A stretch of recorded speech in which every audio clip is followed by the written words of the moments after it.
Telugu Desam party 44వ ఆవిర్భావ దినోత్సవం సందర్భంగా జిలుగుమిల్లి మండలం పి అంకంపాలెంలో టీడీపీ సీనియర్ నాయకులు ఎంపీటీసీ నాల్ శ్రీనివాస్ ఆధ్వర్యంలో ఆవిర్భావ దినోత్సవ వేడుకలు ఘనంగా నిర్వహించారు. ఈ సందర్భంగా ఆయన మాట్లాడుతూ తెలుగువారి ఆత్మగౌరవాన్ని నిలబెట్టేందుకు తెలుగుదేశం పార్టీ స్థాపించి 9 నెలల్లోనే అధికారం చేపట్టి సంక్షేమ పాలన ప్రజలకు పరిచయం చేసిన మహానీయుడు ఎన్టీఆర్ అని గుర్తు చేశారు. ఈ కార్యక్రమంలో మామిళ్ళ వెంకట్రావు, ఈడా వెంకన్నబాబు, అన్నవరపు దుర్గారావు, ఈడా వెంకటేశ్వరరావు, కె నాగు, బెల్లంకొండ రామకృష్ణ, కొత్తపల్లి పుణ్యేశ్వరరావు, మేడికొండ శ్రీనివాస్, ఈడా నాగు, డి ఆంజనేయులు తదితరులు పాల్గొన్నారు.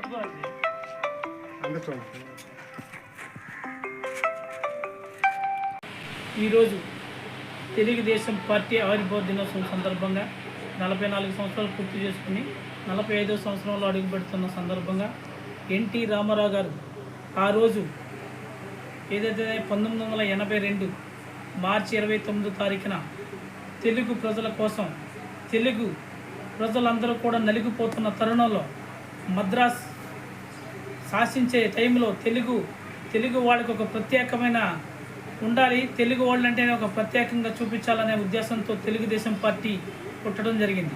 ఈ తెలుగుదేశం పార్టీ రైతుల కోసం, కార్మికుల కోసం, బడుగు బలహీన వర్గాల కోసం ఈ తెలుగుదేశం పార్టీ స్థాపించడం జరిగింది. నందమూరి తారక రామారావు గారు ఆ రోజు పార్టీ పెట్టి 9 నెలల్లోనే సీఎం అయినటువంటి ఎన్టీ రామారావు గారికి దక్కుతాం తప్ప ఇంక మరి ఎవరికి కూడా ఏ పార్టీకి లేదని చెప్పని సందర్భంగా తెలియజేస్తాను. ఆనాటి నుంచి ఈనాటి వరకు కూడా తెలుగుదేశం పార్టీలో ప్రతిష్టంగా కార్యకర్తలు కానీ, నాయకులు కానీ ఎప్పుడు కూడా క్రమశిక్షణతో పార్టీలో ఉంటారు. 44 సంవత్సరాలు పూర్తి చేసుకున్నా కానీ పార్టీలో బలమైన కార్యకర్తలు, కేడర్ ఎప్పుడు కూడా ఓటు బ్యాంక్ కూడా ప్రతిష్టంగా ఉన్న పార్టీ ఏదైనా ఉందంటే అది తెలుగుదేశం పార్టీ ఒకటేనని చెప్పని ఈ సందర్భంగా తెలియజేస్తూ, ఆ రోజున బడుగు బలహీన వర్గాలందరికీ కూడా న్యాయం జరగాలనే ఉద్దేశంతోనే ఈ తెలుగుదేశం పార్టీని స్థాపించడం జరిగింది. ఆ రోజుల్లోనే గూడు అన్నీ కూడా పేద ప్రజలకు అందాలని చెప్పని ఒకే నిదానంతో అప్పుడు కిలో 2 రూపాయల బియ్యాన్ని తీసుకొచ్చి సబ్సిడీలోనే దుస్తులు కట్టుకోవడానికి స్టోర్ ద్వారాగా బట్టలు కూడా అందించినటువంటి ఎన్టీ రామారావు ఘనత ఈ రోజుకి కూడా, అప్పటి నుంచి ఇప్పుడు వరకు కూడా ఏదైతేనే సొంత ఇల్లు ఉండాలని చెప్పని ఆ రోజు ఎన్టీ రామారావు గారు స్థాపించడం జరిగింది. అలాగే పెన్షన్ కార్యక్రమాన్ని కూడా మొదట పెట్టింది ఎన్టీ రామారావు గారి ప్రభుత్వం వచ్చిన తర్వాత ఏర్పడ్డాకే పెన్షన్ స్టార్ట్ చేయడం జరిగింది. ఆ పెన్షన్ ఈ రోజుకి డెవలప్ అయ్యి ఈరోజు ప్రతి ఒక్క వృద్ధులకి అలాగే వితంతులకు కూడా ఈరోజు పెన్షన్ ఆసరాగా ఈరోజు 4,000, 6,000 రూపాయల పెన్షన్ ఈరోజు నారా చంద్రబాబు నాయుడు గారు పెంచి వాళ్ళకి ఇవ్వడం జరుగుతూ ఉంది.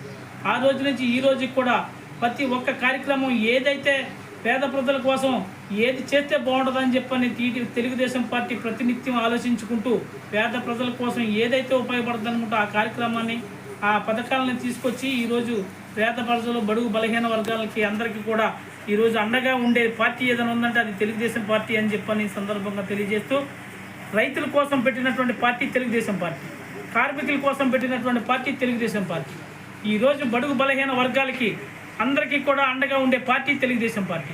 ఈ రోజుకి కూడా నందమూరి తారక రామారావు గారు 44 సంవత్సరాలు అవుతుంది పార్టీ పెట్టి, ఈ రోజు కూడా పార్టీని గుండెల్లో పెట్టుకున్నటువంటి కార్యకర్తలు ఈ రోజు కూడా క్రమశిక్షణతో నడుస్తున్నారు. కాబట్టి ఈరోజు పార్టీ ఇంత ప్రతిష్టంగా ఉందని, అలాగే ప్రతి గ్రామాల్లోనూ, పల్లెల్లోనూ, సిటీల్లోనూ కూడా టీడీపీ పార్టీకి ఓటు శాతం ఎప్పుడు కూడా ప్రతిష్టంగా ఉంటుంది. ఇలాంటి ఓటు బ్యాంక్ ఉన్న పార్టీ మరొకటి లేదని చెప్పని సందర్భంగా తెలియజేస్తూ, ఈరోజు రాష్ట్రంలోనే కాదు ఢిల్లీలో కూడా కేంద్ర గవర్నమెంట్ని శాసించే విధంగా ఈరోజు తెలుగుదేశం పార్టీ ఉందని చెప్పని సందర్భంగా తెలియజేస్తూ, ఈరోజు ఏదైతేనే నందమూరి తారక రామారావు గారు మహానుభావుడు, దేవుడితో సమానంగా ఆయన కొలుస్తూ ఉంటారు ఈరోజు ప్రజలందరూ. ఆ రోజున ఈ తెలుగుదేశం పార్టీ తీసుకురాకపోతే ఈరోజు పేద బడుగు బలహీన వర్గాలకి ఎటువంటి న్యాయం జరిగేది కాదని చెప్పని అందరూ భావిస్తూ ఉంటారు. ఆ రోజున ఆయన పెట్టిన పార్టీని ఈరోజు నారా చంద్రబాబు నాయుడు గారు, లోకేష్ గారు ఎంతో ప్రతిష్టమైన ఆలోచనతో, క్రమబద్ధీకరణతో ఆయన పెట్టిన ఆశయాల్ని కూడా నెరవేరుస్తూ ప్రజలందరికీ కూడా అందిస్తూ ముందుకు తీసుకెళ్తున్నటువంటి నాయకత్వం ఈరోజు చంద్రబాబు నాయుడు గారిది, లోకేష్ బాబు గారిది అని చెప్పని సందర్భంగా తెలియజేస్తూ, చంద్రబాబు నాయుడు గారు, లోకేష్ గారు ఈ పార్టీని ఎంతో ప్రతిష్టంగా కార్యకర్తలకు, నాయకులకు కూడా అందరికీ కూడా అండదండలుగా ఉంటూ పేద ప్రజలకి అందరికీ కూడా అన్ని రకాలమైన సహారాలు అందిస్తూ ముందుకు నడిపిస్తున్న పార్టీ తెలుగుదేశం పార్టీ. అలాగే ప్రతి ఒక్క పేదవాడి కళ నిజం అవ్వాలనే ఉద్దేశంతో ఈరోజు చంద్రబాబు నాయుడు గారి ప్రభుత్వం కొనసాగుతూ ఉంది. ప్రతి ఒక్క పేదవాడి సొంత ఇల్లు కళ నెరవేరే ప్రతి క్షణం ఈరోజు నెరవేరుతుందని చెప్పిన ప్రజలందరూ కూడా ఆశాభావం వ్యక్తం చేస్తూ ఉన్నారు. ఖచ్చితంగా తెలుగుదేశం పార్టీ ఎప్పుడు కూడా పేద ప్రజలకి, బడుగు బలహీన వర్గాలకి, అన్ని వర్గాల అందరికీ కూడా సాయంగా గుండెల్లో అతుక్కునే పార్టీ, గుండెలకి ఆరాధించేటువంటి పార్టీ తెలుగుదేశం పార్టీ అని ఈ సందర్భంగా తెలియజేస్తూ, తెలుగుదేశం పార్టీ ఉన్న రోజులు కూడా తెలుగు ప్రజలు ఎప్పుడు కూడా ఆత్మగౌరవంతో బతుకుతున్నారని చెప్పని ఈ సందర్భంగా తెలియజేస్తాను. తెలుగుదేశం పార్టీ రాకముందు తెలుగు ప్రజలందరూ కూడా ఎంతో అవమానాలు అయ్యే పరిస్థితి. తెలుగుదేశం పార్టీ పెట్టి తెలుగు వాళ్ళ సాఖ్యతని కూడా ఢిల్లీ లెవెల్లో వాయిస్ని వినిపించినటువంటి నందమూరి తారక రామారావు గారికి దక్కుతుందని చెప్పని ఈ రోజున మీ అందరికీ కూడా ఈ మీడియా ముఖంగా తెలియజేస్తా ఉన్నాను.